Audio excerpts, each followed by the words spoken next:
Friends, তোমরা সবাই নিশ্চয়ই ভালো আছো, আমিও ভালো আছি। আজকে দেখো আমি বাড়ির মধ্যে চলে এসেছি। এবারে তো তোমরা সবাই জানো আমাদের বাড়িতে বেশি কিছু চাষ হয়নি, তার মধ্যেও একটু একটু করে চাষ করা হয়েছে।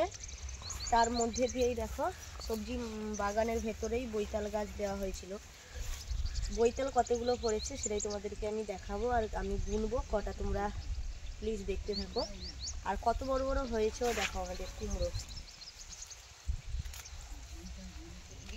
আমাদের খাওয়ার মতো ফুলকপি দেওয়া হয়েছিল, তার মধ্যখানে বৈতাল গাছ দেওয়া হয়েছে।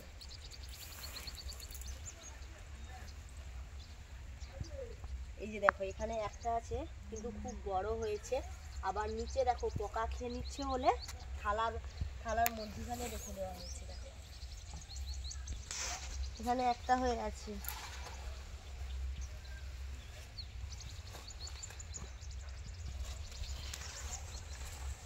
এখানে একটা দেখো দুটো হয়েছে, কিন্তু একটু বড় সাইজের হয়েছে। আর দেখো নিচে সব যতগুলো বৈতাল হয়ে আছে তার নিচে দেখো কাগজ দিয়ে দিয়েছি, কোনোটা থালা দিয়ে দিয়েছি, তার উপরে দেখো পাউডার দিয়েছি, পোকা মারার পাউডার। কারণ এত বড় বড় বৈতাল হচ্ছে, কিন্তু ভেতরে কোথা ধার দিয়ে যে মানে কি বলবো, পোকা ঢুকে পুরো শেষ করে দিচ্ছে বৈতাল। এর জন্য সেফটি করার জন্য নিচে কাগজ, তার উপরে পাউডার, অনেক কিছু দেওয়া হয়েছে। কিন্তু কতদিন থাকবে জানি না, পাকানোর তো চেষ্টা করা হবেই যতদিন না ই হবে। এখানে আর কোথায় দেখি,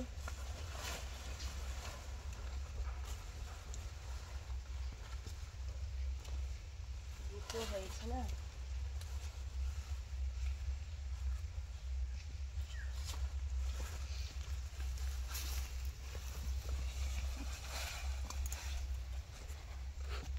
এই যে দেখো এখানে একটা, এটা ছোট ওইটা,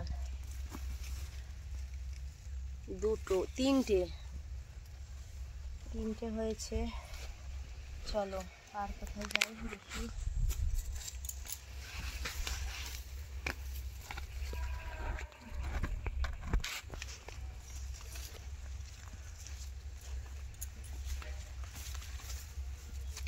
এই যে দেখো এখানে একটা হয়ে আছে, তিনটে ও পাশে হলো, এ পাশে একটা দেখো, এটা সব থেকে বড়, চারটে। এই যে একটা, পাঁচটে, এটাও ছোট, পাঁচটা। আর কিন্তু হয়নি, দুটো গাছে এতগুলো বৈতাল পড়েছে, কারণ এটা কফি বাড়ির ভেতরে দেওয়া ছিল, তার মধ্যখানে এত বৈতাল হয়েছে। আরও দেখো পাশে আছে, এসো। এবারের মাটিটা খুব একটা ভালো নয়, এর জন্য আগে সব কপি, ফুলকপি, বাঁধাকপি, ওলকপি অনেক কিছুই লাগানো হয়েছিল, সব গাছ মারা গেছে। এর জন্য দেখো ওপাশে খাওয়ার জন্য ফুলকপি দেওয়া হয়েছিল, ওগুলো খাওয়া হয়ে গেছে, আর কিছু আছে, তার মধ্যখানে বৈতাল গাছ দেওয়া আছে। আর এই পাশে দেখো পুরোটা বৈতাল গাছ দেওয়া হয়ে গেছে। এই যে এই পাশে আবার দেখো, পাশে পাঁচটা হয়েছে, আর এই যে একটা হয়েছে দেখো, এগুলো খুব ছোট ছোট, ছটা। আর এই যে একটা, সাতটা, এটাও ছোট। এই যে একটা, আটটা, আটটা আটটা আটটা।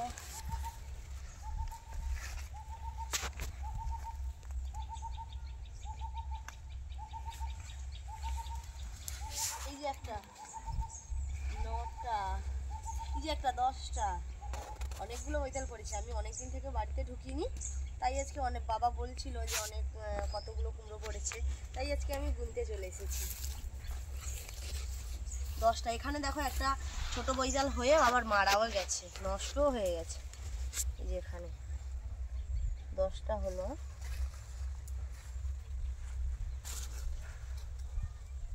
10টা। এই যে একটা, 11টা। যে একটা, 12টা। কত বৈতাল পড়েছে, আমি সত্যি বলছি এতদিন বাড়িতে ঢুকিনি, আর কত কুমড়ো পড়েছে এগুলো দেখিনি। 12টা হলো, 12টা।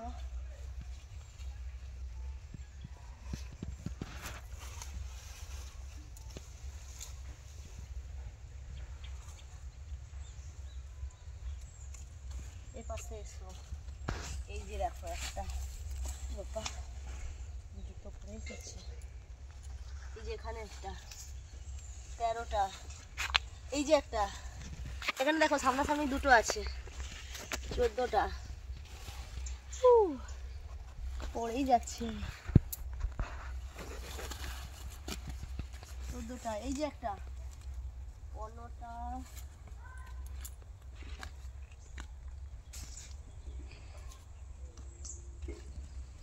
এই যে একটা 16,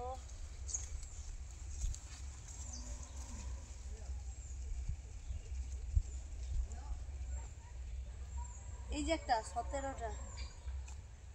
আমাদের বাড়িতে টোটাল এবারে মোট 17টা কুমড়ো পড়েছে, কিন্তু এবারে তো আমি বললাম তোমাদেরকে মাটিটা ভালো নয় বলে এই জন্য বেশি কুমড়ো গাছ দেওয়া হয়ে গেছে। আর সবজি কম, খাওয়ার মতো দেওয়া হয়েছে, যাতে কিনতে না হয়। সব রকম কিছু কিছু করে দেওয়া আছে খাওয়ার মতো, কিন্তু কুমড়োটা বিক্রি করার মতো অনেকগুলো হয়েছে, তো যেহেতু আমাদের বাড়িতে খাওয়া হবে আর কিছু বিক্রিও করে দেওয়া হবে। তোমরা প্লিজ কেউ ভিডিওটা স্কিপ করবে না, পুরো ভিডিওটা অবশ্যই দেখবে। আর কাদের বাড়িতে কুমড়ো গাছ আছে অবশ্যই কমেন্টে জানাবে।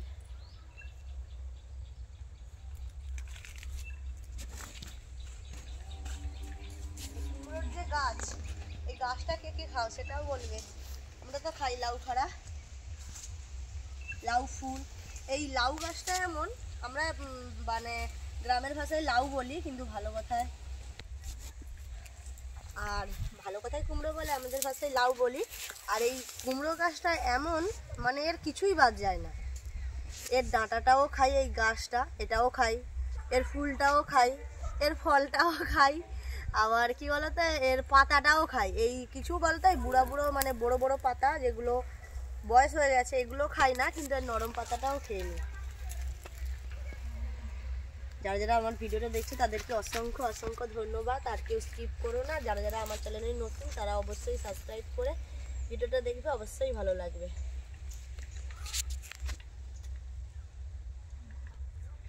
আমি এখানে ভিডিওটা শেষ করে দিচ্ছি, টাটা।